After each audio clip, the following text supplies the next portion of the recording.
Job లేక ఇబ్బంది పడుతున్నారా? అయితే మెడికల్ కోడింగ్ మీకు మంచి ఆప్షన్. వెంటనే కాల్ చేసి కోర్సులో జాయిన్ అవ్వండి. రమ్మగారు, సహస్ర శిరచ్ఛేద అపూర్వ చింతామణి ఈ స్టోరీ అంటే బాగా నడుస్తుందో నడవదో అనుకున్నారు. మంచి జోరుగా ఉంది కదా. రెండో భాగం చెప్పండి చెప్పండి చెప్పండి అంటున్నారు. కొత్త సిరీస్ అనేసరికి కొత్త కథలు కదండి. ఇప్పుడు చందమామ, విక్రమ బేతాళ ఇవన్నీ అందరికీ తెలిసినవి. అవును. ఇప్పుడు మీరు చెప్పే ఏదైతే కాశీ మజిలీ ఉందో, ఈ అపూర్వ చింతామణి, ఇలాంటివి చాలా కొంతమందికి మాత్రమే తెలిసిన సిరీస్లు కదా. సో ఇంట్రెస్ట్ అందులో ట్విస్టులు, మీరేమో నెక్స్ట్ ఎపిసోడ్ చూద్దాం, నెక్స్ట్ భాగం చూద్దాం అనేసరికి అది ఆ ఇంట్రెస్ట్ ఇంకా బాగా క్రియేట్ అవుతుంది అనమాట. చెప్తాం. ఎక్కడి దాకా చెప్పాము? ప్రభాకరుడు చింతామణి ఎదురుగుండా నుంచున్నాడు. ప్రశ్నలు అడగకుండా వెళ్ళిపోయే అవకాశం ఇచ్చారు అతను. అయినా కూడా నేను కాదన్నాడు. ఆయన కాదని అడగమన్నాడు. మేనమామ కొడుకు, పెద్ద మేనమామ కొడుకు. సరే అడగమన్నాడు. అడగమంటే మొదటి ప్రశ్న అడుగుతాం. ఇప్పుడు మామూలుగా ప్రశ్న అడుగుతుంది అంటే మనం ముందే అనుకున్నట్టుగా ఫలానా ఊరికి ప్రెసిడెంట్ ఎవరు, ఫలానా ప్రెసిడెంట్ గారి మేనమామ కొడుకు పేరేమిటి, ఇలాంటి ప్రశ్నలు వస్తాయి అనుకుంటాం. ఈ అమ్మాయి మామూలు ప్రశ్న అడగలేదు. ప్రశ్నలు చాలా వింతగా ఉంటాయి. మహాయోగినని చెప్పి మోసం చేసి పూజారి మరదలుతుని ప్రేమలోకి దించి మహామంత్రిని సంహరించి సరిహద్దు రాజ్యానికి ప్రియురాలతో సహా పారిపోయిన యోగి ఎవరు? ప్రశ్న ఎంత పడుకుందో చూసారా? యోగి ఎవరు?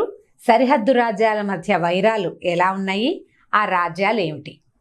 ఇది మొదటి ప్రశ్న. ప్రభాకరుడు తెల్లబోయాడు. ఇదేం ప్రశ్న, ఇదేమిటి?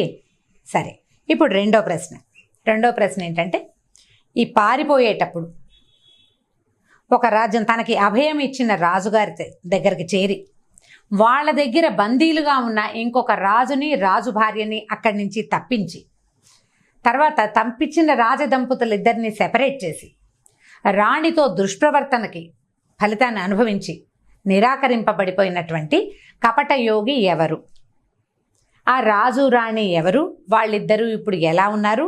వాళ్ళు కలిసారా? వాళ్ళు ఇప్పుడు ఎక్కడున్నారు? ఇది రెండో ప్రశ్న. ఇప్పుడు మూడో ప్రశ్న. ఒక పెళ్లి సందట్లో ప్రవేశించి అక్కడ ఆలయానికి కాపలాగా ఉన్నటువంటి రాజుని, ఆయన కొడుకుల్ని మోసం చేసి మొదటి రాజు తాలూకు సింహాసనాన్ని తీసుకోవాలని ప్రయత్నం చేసినటువంటి కపట సన్యాసి ఎవరు?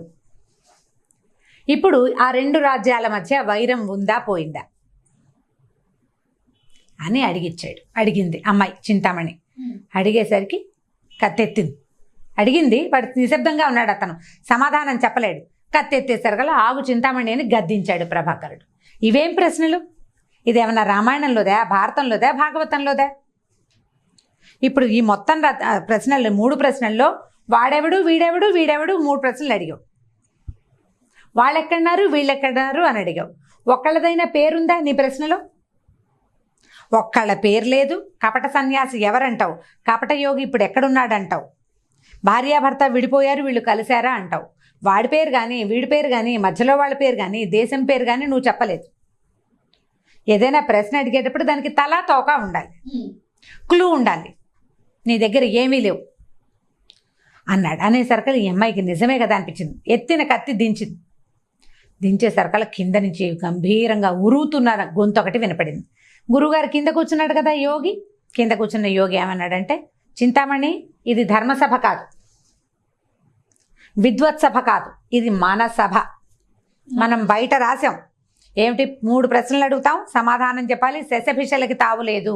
నువ్వు అవును కాదు అంటానికి వీల్లేదు. సమాధానం చెప్పావా సరి, చెప్పలేదా మెడ ఉత్తరించబడుతుందని రాసాము. సిద్ధపడి వచ్చాడు కాబట్టి నరికేయి అన్నాడు. సర్రమని కత్తి దూసేసింది. ప్రభాకరుడు తల ఎగిరి అవతల పడింది.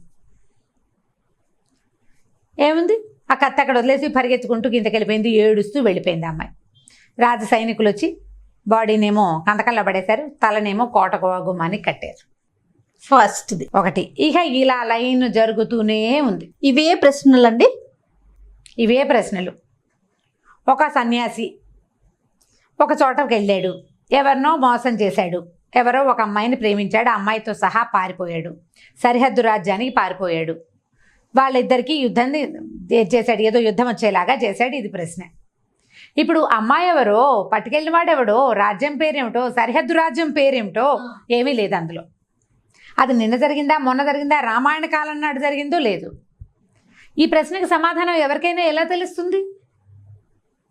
ఇది 100 ఏళ్ల నాటి విషయం కూడా అయి ఉండాలి. అన్నీ ఇలాంటివే ప్రశ్నలు. 3 ప్రశ్నలు ఇవే. అక్కడి నుంచి ఈ మారణం జరుగుతూనే ఉంది, మారణకాండ. ఈ ప్రభాకరుడు మరణించగానే రాజుగారు కుప్ప కూలిపోయాడు. అయ్యో మేనల్లుడు మరణించాడే, తన సొంత కూతురే బావని భగవంతుడు అనుకూలిస్తే వివాహం చేసుకోవాల్సిన పెళ్లి కొడుకు వాడిని కాస్త చంపేసిందని ఇంకేం చేయాలో తెలీదు. రాజు రాణి కుమిలిపోతున్నారు.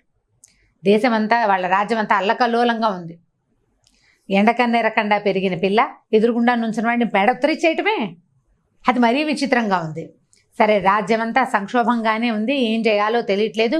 వాళ్ళు వీళ్ళు ఎక్కడెక్కడి నుంచో రాజకుమారులు వస్తూనే ఉన్నారు. కథ పేరేం చెప్పా, సహస్ర శిరచ్ఛేద అని చెప్పాం కదా. 999 మంది పోయారు ఇలాగా కథలో. చాలామంది జరుగుతూనే ఉన్నారు.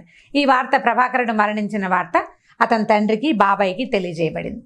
తెలియజేయబడేసరికల్లా రెండో అమ్మాయినమా ఉన్నాడు కదా చింతామణికి, ఆయన కుమారుడు సుధాకరుడు నేను వెళ్ళి అది ఏంటో తెలుసుకోవాలనుకుంటే, అమ్మ నాన్న అడ్డం పట్టారు. మరి నాయన, మన 2 రాజ్యాలకి నువ్వు ఒకడివి మిగిలేవు, వాడు కాస్త ఇలా అయిపోయాడు. నువ్వు అనవసరంగా ఈ ప్రశ్నల జోలికి వెళ్తే కనుక ఇది మాకు కూడా లేకుండా పోతావు. వాళ్ళకి ఆ పిల్లకి ఏదో కంకణం కట్టారు, ఆ పిల్ల ఇక వాళ్ళకి లేనట్టే. 3 ఇళ్ళకి నువ్వు ఒకడివే కులదీపకుడు రా నాయన, వద్దని బతిమలాడారు. ఆ పూట చాలా ఉద్వేగంగా ఉంది. అన్నయ్య చచ్చిపోయాడు, చింతామణే చంపేసిందని చాలా కష్టంగా ఉంది. ఆ రాత్రి పడుకున్నాం, నిదానంగా ఆలోచించుకున్నాడు. అసలు ఇది ఏంటి, ఆ యోగి ఎవరు?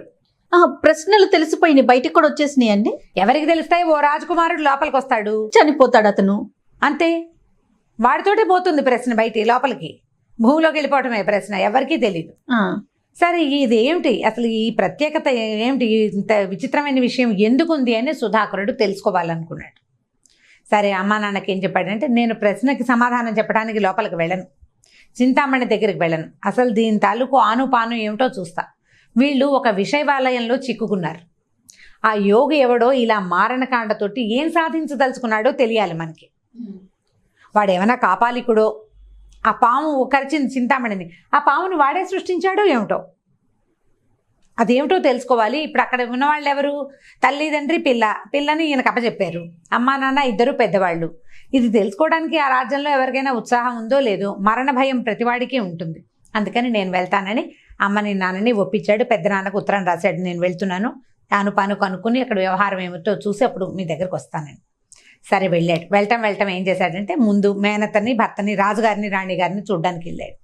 వాళ్ళు ఈ అబ్బాయిని చూసేసరికి హతాశులైపోయారు. నాయన, నువ్వు కూడా వచ్చావురా, నువ్వు ఒక్కడవే మిగిలేవు మాకని ఏడవడం మొదలుపెట్టింది రాణిగారు. అబ్బాయి, నేను అందుకు రాలేదు, అసలు ఈ సంగతి ఏంటో తెలుసుకుందామని వచ్చాను, దీని అంతు తేలిస్తే కానీ ఇక్కడి నుంచి వెళ్ళను నేను అన్నాడు. సరే, ఏమైంది, ఆ ఫలానా చోట బిల్డింగ్ ఎక్కడ కట్టారో అక్కడికి పంపించారు. ఈయన ఏం చేశాడు, ఊరంతా తిరిగాడు ఈ కుర్రాడు. ప్రతి వాళ్ళని, ఆ కపట యోగిది ఏ ఊరు, అతను ఎక్కడి వాడు ఎవరికైనా తెలుసా అంటే రాజు రాణికే తెలీదు. యోగి, గుప్త యోగి ఆయన పేరు, అంతే. ఆయనది ఏ ఊరో తెలీదు, ఏం చేస్తాడో తెలీదు, ఆయన ఎవరితోటి ఏమీ ఎప్పుడూ మాట్లాడలేదు, ఎవరితోటి చనువుగా ఉండడు. ప్రశ్నలు ఏమిటి ఏమో, 3 ప్రశ్నలని గోడ మీద రాశారు. లోపలికి ఒకడు వెళ్తాడు, ఒక్కడే లోపలికి తీసుకెళ్తారు. ప్రశ్న ఏమిటో ఆవిడ అడుగుతుంది. ఆవిడ అడిగేటప్పుడు ఎవ్వరూ ఉండరు అక్కడ. ఆ వేదిక మీద దూరంగా నిలబడ్డ వాళ్ళకి ఏం కనపడుతుందంటే, ఒకడు నుంచున్నాడు, ఎదురుగుండా సౌందర్యవతి అయిన రాజకుమార్తె కత్తుచుకుని నుంచుంది. ఆవిడేదో మాట్లాడుతుంది, వినపడదు, మాట్లాడుతోందని మనం అనుకోవాలి. వీడి సమాధానం చెప్పడు, కత్తిపుచ్చుకు ఎత్తుతుంది, నరికేస్తుంది. తర్వాత ఇంకొక 10 నిమిషాలు సైనికులు పరిగెత్తుకుంటూ వెళ్ళిపోతారు. అక్కడ గంట కొట్టబడుతుంది అనమాట, అయిపోయింది అని. ఆ గంట మోగంగానే సైనికులు వెళ్తారు, శవాన్ని పట్టుకొచ్చేస్తారు. ఎవ్వరికి ప్రశ్నలు తెలియవు. రాజకుమార్తె దగ్గర ఒకే ఒక్క చెలికత్తుంది, అది బయటికి రాదు. ఇంకెవరూ లోపలికి వెళ్ళరు, చీమ కూడా చొరరాదు లోపలికి. ఈ ప్రశ్నలు ఎవ్వరికీ తెలియదు. ఇక బాగా వెతికాడు, ఊరంతా ట్రై చేశాడు, దేవాలయాలకి, వాటికి వీటికి ప్రతి చోటకి వెళ్ళాడు. అసలు ఆ ప్రశ్నలు ఏమై ఉంటాయో ఎవరికీ తెలియదు. మనం చెప్పేసుకున్నాం, కానీ ఈ ప్రశ్నలు ఎవరికీ తెలియదు, మనకే తెలిసినాయి. అక్కడి నుంచి ఏమైంది, సరే అక్కడక్కడే తిరుగుతున్నాడు. సరే, ఒకరోజు ఏమనుకున్నాడంటే, ఈ బిల్డింగ్ కట్టారు కదా, ఈ కట్టిన బిల్డింగ్ని ఆనుకుని ఒక చెరువు ఉంది, ఆ చెరువులోంచి ఏమైనా బిల్డింగ్లోకి వెళ్ళొచ్చేమో చూద్దాం అనుకున్నాడు. ఈ లోపల ఏమైందంటే ఒక చిన్న అంటే దైవ రహస్యం ఒకటి జరిగిందనమాట. ఈ రాజకుమార్తెకి ఒక చెలికత్తుంది, మంజుల ఆ అమ్మాయి పేరు. అయితే ఈ అమ్మాయి మంజులు కూడా ఏదో ఉన్నత వంశానికి చెందిన అమ్మాయే కానీ చెలికత్తెగా ఉంది. ఇది చాలా బుద్ధిమంతురాలని ఆ పిల్లని ఈవిడికి తోడుగా, అంటే ధైర్యస్తురాలు, రాజకుమార్తెకి తోడుగా ఇక్కడ పెట్టారు. ఆ అమ్మాయి దేవి ఉపాసకురాలు, అమ్మవారిని పూజ చేస్తుంది. అయితే ఈ సందట్లో ఈ రాజకుమార్తె, ఇప్పుడు ప్రశ్నలు చూడండి ఇంత బాగా ఉన్నాయి కదా, రాజకుమార్తె ఏం చేసింది, మననం చేసుకుని బాగా నోటికి రావడానికి ఒక మొగలి ఆకు మీద రాసుకుందట మొదటి రోజున. ఆ రాసిన మొగలి ఆకు సంగతి యువరాణి మర్చిపోయింది. ఆ ఆకు ఈ మంజుల చేతికి చిక్కింది. ఆ అమ్మాయి ఏం చేస్తుంటే ఆ ఆకుని భద్రపరుచుకుంది, తన దిండు కింద పెట్టుకుంది, ఎవరికి కనపడకుండా. పని వాళ్ళు ఉన్నారు అక్కడ, కానీ వాళ్ళెవ్వరూ ఈ రాజకుమార్తె చుట్టుపక్కలకి రారు. వాళ్ళ పని అయ్యాక వాళ్ళు వెళ్ళిపోవాల్సిందే అవతలకి. వాళ్ళకి కట్టడాలు ఉన్నాయి, లోపలే ఒక మూలకు ఉంటాయన్నమాట. ఈ మంజులకి సాయంకాలం పూజ చేసుకుని రాత్రి పడుకున్నప్పుడు అమ్మవారి కాళికాదేవి కల్లో కనపడిందట. నీ వల్ల ఒక దైవ కార్యం జరగబోతోంది, నువ్వు యువరాణికి సహాయం చేయగలుగుతావు, ఒక పని చెయ్యి. ఇప్పుడు ఏ వేదిక మీద అయితే ఈ యువరాణి నుంచి ఉంటుందో దానికి జాగ్రత్తగా పక్క నుంచి దిగితే మెట్లున్నాయి, ఆ మెట్లు దిగి వెళ్తే ఒక చీకటి గదిలోకి వెళ్తావు. ఆ గదికి లోపలగా వెళ్తే ఒక తలుపు ఉంది. ఆ తలుపు ఎక్కడికి తెరుచుకుంటుంది, సరిగ్గా ఈ చెరువు దగ్గర, చెరువు తాలూకు రెండో గట్టు మీదకి తెరుచుకుంటుంది. అక్కడికి వెళ్ళు. రాజకుమార్తె రాసింది కదా ప్రశ్నల మొగలియాకు, అది చేత్తో పుచ్చుకెళ్ళు, నీకు అక్కడ ఒక యువకుడు కనపడతాడు.